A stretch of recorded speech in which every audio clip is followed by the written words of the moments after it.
Welcome everybody to these night before notes, as we call them, the lecture which will give you a short preparation for criminal law, that upcoming examination. I don't know when you're actually looking at this. Of course you might be looking at this short video the night before. If you are, don't panic. Well, panic a little bit, but hopefully you might be looking at it a little bit before that. But let me give you a general overview in this 20 minutes or so as to what you need to be looking at. If you remember nothing else, number one I call it, and in life by the way, make your FE1 world small. Of course it all depends where you are at the moment in terms of your study, but regardless of wherever the exam now is and when you'll be sitting it, you need to make that world small. So just concentrate your day obviously around study now. At this stage, whatever stage you're at, it's time to forget all the other distractions. The other thing I want you to remember for all your FE1 examinations, but especially of course for criminal law, are the following two things. Number one is the structure and presentation, and number two is the frequency of content. This part of my short talk is very important. I will of course get on to the main topics as well, but I want you to pay really close attention to this, because this can be the difference between yourself and a pass and a fail, and indeed of course good honours if you're looking for that. And just a regular pass. So of course we all just want to pass this exam. By the way, I think a good tip is for you psychologically to be looking at trying to get 60% in each subject. That's to give you at least 10 marks of clear blue water between yourself and a fail, which is not going to happen of course. Okay, so first thing, structure and presentation, and that's NILAC. Some of you may have heard of this acronym. The one you'll have heard of probably is ILAC, Issues, Law, Application and Conclusion. We're going to just widen that a bit today and talk about Notes, Issues, Law, Application and Conclusion. But as I say, more of this shortly. And then frequency of content. Of course, the content needs to be relevant. But the way I want you to think about this criminal law FE1 exam paper is that every second or third sentence has a new case and or a new piece of legislation contained therein. It is unlikely that in this examination you should be writing more than a page on any particular case. I mean, there can be some exceptions. So for example, were a question to come up on the presumption of innocence, certainly you would spend a bit of time chatting about Wilmington and the DPP. If there was an essay question, for example, on bail, yes, you would be talking about O'Callaghan, you'd spend a bit of time on that. But typically that will not be the case. So we want frequency of case law, and we want frequency of legislation. The content is of course critical and detail is required, but as I've just said there, what we don't want are elaborate explanations on one particular case or a piece of statute. Okay, there might be a problem question and you know there is a seminal case which mirrors that, or the problem question mirrors the facts of the seminal case. Okay, you might make point to note that and you might spend a bit more time on that particular case. But as a rule, you make sure that every second or third sentence has a case or a statute or another reference. And I say beside that 50% plus, because the people who are doing that are typically passing. I mean, other people are not doing it and are passing, and the people who are doing it and are not passing. So that point is well made. But we're speaking in the round here. Of course, you've got to be relevant, so you can't just throw cases in willy-nilly. But it's not like in practice. So this is where these examinations are a hybrid, if you will, between academic and vocational or professional. Okay, in practice, if you need to know some particular precedent, you look up the main seminal case and that will probably be it. But when you're in the exam scenario, what you need to do is showcase your knowledge on that particular area in an academic sense to the examiner. So this is what passes the exams, not longer explanations on one case, statute or reference. So do check yourself if you're doing that in the exam, saying, John said to me every 2 to 3 sentences, so it's time to move on. I'm not always right on everything. I'm pretty right about this stuff though. Listen, another point to make to you at this late stage, although it's never too late of course, is it is a low enough bar. So what does the examiner say, the criminal law examiner, say that they want from the student? Well, what they want you to do, number one, is to identify the relevant facts of a problem question in a lawyerly fashion.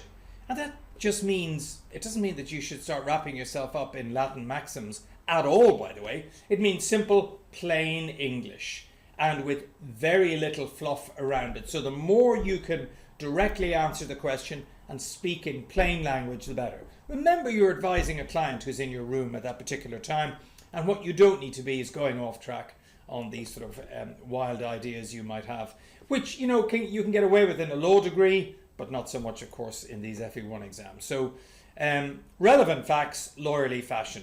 That should be hopefully straightforward, but keep it in mind. You only have to have a competent knowledge. That's that low enough bar I was talking to you about. They're not expecting you to be exceptional. I mean, if you are exceptional, you'll be rewarded with marks accordingly, but you just need to be competent. That's all you need to be with the relevant legislation and the case law. You need to apply the relevant law to the facts of the case, and I'll go through that in a moment. You frame your answers in logically structured, clear and concise terms. No waffle, no colloquialisms, no pub language, no phrases like, well, if you ask me, well, they did ask you. You know what I mean? This sort of repeating kind of nonsense verbiage or bridge language that we sometimes use in conversations, but that don't actually get to the point. And getting to the point and showcasing your knowledge is what this examination is all about. So there, for the first time I should say, I've mentioned notes, issues, law, application and conclusion. Let me just mention the notes for a moment. I think I probably do on the next slide. But so what some students like to do is they have a lot of knowledge on one particular area. Say, for example, it's murder, the area of murder. Let's say a question comes up solely on the area of murder. Probably probably more likely to be manslaughter and provocation, by the way, but let's just say murder for the moment. What some students like to do is for 5-7 minutes of their answer, they literally write down everything they know on that topic. And by that I mean all the case law, all the legislation, maybe 1 or 2 points they want to make. They just sort of puke all of that down onto the page. But they, form it and frame it as the introduction, if you like, to your proper answer. So you just, question 1, notes, half a page or a page. It's a fantastic reminder for you. If you start to get a little bit confused, you can go back to it. But the great thing about it is you can also pick out the relevant parts for the question as the question is set, not as you would like it to have been set. And yet at the same time, you are showcasing to the examiner that you appear to know all the main points on that topic. So it's win-win. You're building up, of course, the examiner's confidence in you as well. I'm a big fan of those notes. Don't put it in as rough work. Don't try and dismiss it. Okay, it's not part of your formal answer, but it comes before it, and you say notes, question 1. You put it down as you would, and highlight everything. I'm going to come to the highlighting in a moment. And then, of course, you go into the issues. What are the issues? What's the law in relation to those issues, as have been laid out for you in the problem question? How do you apply it, and what's your conclusion? I'm going to come to these separately. So for those of you doing the exam online, presentation is very much everything. This comes as a surprise to some students who are doing the criminal law paper online. They may think, well, I could be a little bit more relaxed maybe in my presentation. I mean, it's all being typed out, so it's all well understood. In fact, you're going to get less latitude potentially than the on-site students. And do not assume that all normal rules of presentation and literacy are somehow not a requirement for online students. They're the opposite. And why are they the opposite? Well, because what I say at the end, because you've got a spell checker and a grammar checker. It's not expected to be perfect, but you do need to at least have understandable English. And you've got no excuse, because it only takes a few seconds to do all of that. So make sure you do it at the end of your answers. Also, paragraphs. I cannot emphasize this enough. It's bad enough not having paragraphs when you're physically writing the exam, but when you're doing it online and you just have an entire A4 page without a paragraph, I can't tell you how that puts the examiner off. It is, any examiner, is presentationally ridiculous. So you've got to have your paragraphs. Remember, the whole purpose of this exam and all your FE1s is to make it as easy as you can for the examiner. Do not be that problem candidate, because if you become that problem candidate, that's how it may act out as they're correcting your paper, kind of regardless of what you put in. So you need to get off to a good start. Impression management is very important. Have paragraphs. Now, I mentioned in the middle there, underlining. Now, if you're doing it online, I would say you either underline, you bold, or you highlight every case and every piece of legislation.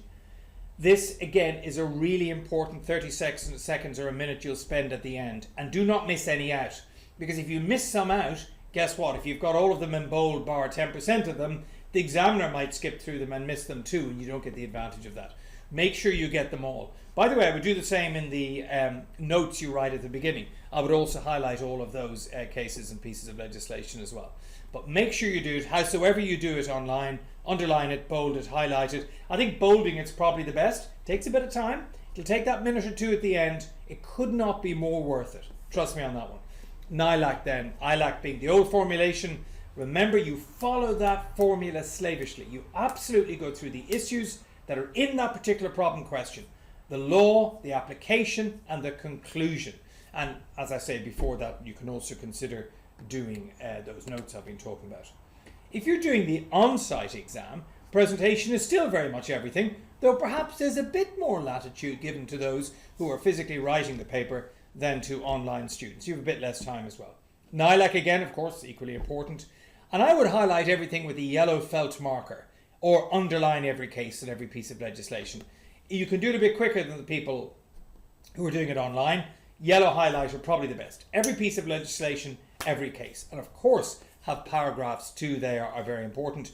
And do your own spell check and grammar check. It is true to say that you will probably be given more latitude and allowed a few more errors here than the person who's doing it online, for this very simple reason being they can, of course, check all this online. You don't have that particular advantage. Okay, so let's go to the criminal law exam topics now, and here they are sitting on this page. Okay, I've got the primary topics up there. You cannot go into the, well, you can, but you're going to leave yourself as a hostage to fortune if you go into the exam without knowing these. Very important. So the big topics are actus reus and mens rea. That's very big when you put them together. Homicide, sexual offences, non-fatal offences against the person, offences against property, and defences. They're your top 6. You must know them. You'll see I've broken down there beside it what you need to know within them, because they're very wide-ranging, aren't they? So the key areas with actus reus and mens rea are the voluntary assumption of risk, automatism, sane and insane, external and internal. Make sure you know that. The causation rules, novus actus interveniens, the new intervening act of a third party or indeed yourself. Know it. Intention with mens rea, recklessness, and then finally the coincidence of actus reus and mens rea. When you come to homicide, homicide, remember, has 3 elements: murder, including provocation, and manslaughter. So the first topic will be murder in your notes. The next topic will be provocation. Why? Because provocation, if it is a successful defence, may reduce a murder charge to a manslaughter one, which of course doesn't necessarily carry that mandatory, well, it doesn't carry the mandatory life sentence. You could get a life sentence, but it's not mandatory. You will absolutely get it with murder. Sexual offence is a big area, but these 6, by the way, always come up. We can be pretty confident that there has almost never been a paper that hasn't had these 6 on it in some shape or form. Sexual offences then, rape, sexual assault, and aggravated sexual assault, if you like, that's part A. And then on the other side, and of course rape, all the usual pieces of legislation, also section 4, 1990, you know all those, get those all together please in your notes. Sexual assault, of course, in the 1990 Act as well, aggravated sexual assault, the more serious offence. And then the exploitative sexual offences. For that you keep the 2017 Act in the centre, if you like, and everything comes out from that. The piecemeal legislation that's still appropriate on all the case law. And indeed, that goes for the mentally ill, incest, and indecency. Non-fatal offences against the person. Nice topic insofar as it comes up just about every sitting. Just about every sitting. What do we want there? Assaults, aggravated assaults, domestic violence, defences to assault charges, syringe offences, remember all those, section 6, threats, section 5, coercion, harassment, of course harassment back in the 1997 Act and the newer Act, direct harassment versus indirect harassment, poisoning, endangerment, kidnapping and abduction, not too concerned about those. But certainly those first ones I'd be concerned about for the exam. Offences against property, again, just about comes up in every paper, maybe not as exciting. Part A is theft, robbery and burglary. Robbery and burglary pretty straightforward, to be fair. Theft a little bit longer, and then the handling offences as part B. And then your defences, which of course can come up on their own, or they can come up mixed with other problem questions. lawful use of force, insanity, intoxication, the big three if you like, then duress, necessity, infancy, mistake and entrapment. I wouldn't worry too much about entrapment. They're the top 6, you got to know them. If you don't know them, you're giving yourself a whole load of grief in that exam. You know them inside out, and I'm getting confident for you. However, there are this group called the Fab Four. If you look at these 4 and you look back over the papers, you will see it would be almost a very unusual paper that did not have at least 1, possibly 2, and occasionally even 3 of these on, maybe as part of a question rather than full question. And they are bail, arrest and detention, acronym BAD, make sure you know them, particularly bail. Presumption of innocence, Wilmington, the DPP, and all the other cases before and after it. Minor v non-minor offences, Melling and Omach-Mahuma. Remember that particular case and everything that flowed from that. And the jurisdiction of the courts, understand what you understand and know by the meaning of the word, the scope, the jurisdiction of the courts. Get the courts all in there from district court right up to the Supreme Court and all the ones inside. Now you can have a page of 2 of notes on each of those, put them over in the side if you will, and of those 4 you can remain reasonably confident. We can't make any definitive predictions. Reasonably confident one of them is going to come up as a question that you're going to be able to answer, and possibly more, and you can do those very quickly. Maybe this time round, and only this time round, although I did say it at the last sitting as well, but back in the news again are the Burke family, particularly Enoch Burke, who can't seem to stay away from that particular school in County Westmeath. And as this is being recorded, he's now back up in Mountjoy. Typically, I wouldn't be too worried about offences against the state or offences against justice. Typically, I just know them brief. But I would have a look at contempt of court. Still governed by common law rules. Please have a look at that. Have the salient legal facts with regard to the Enoch Burke case to hand. Not the sort of fun political media facts, forget all that, but the legal facts and what the court said about contempt of court. So get yourself genned up on that, please. And then these secondary topics, and again I don't mean to diminish them by saying this, because these can A, come up as questions on their own, and B, certainly as supporting parts of a main question. Participation in a crime. Keep particular eye out for that when we're looking at gang questions if they come up. Secondary liability, joint enterprise, common design. Think of gangs when you think of that. Street gangs.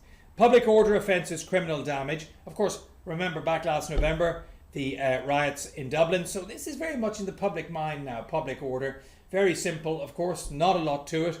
Have a look at public order. You can get all those notes in one page. Inchoate offences, again for gangs. Attempt, incitement, conspiracy. Make sure you've got a handle on those.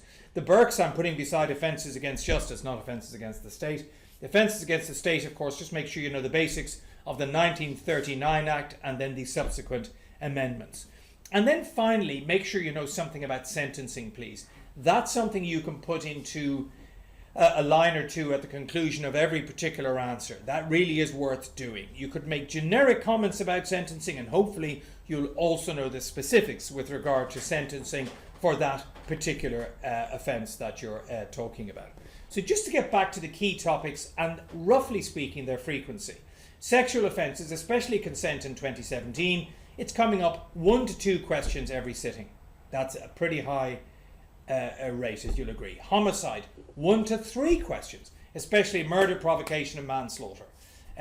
Offences against the person, especially the 97 Act and the 2020 Act, syringe offences, section 6, and harassment as well, section 10.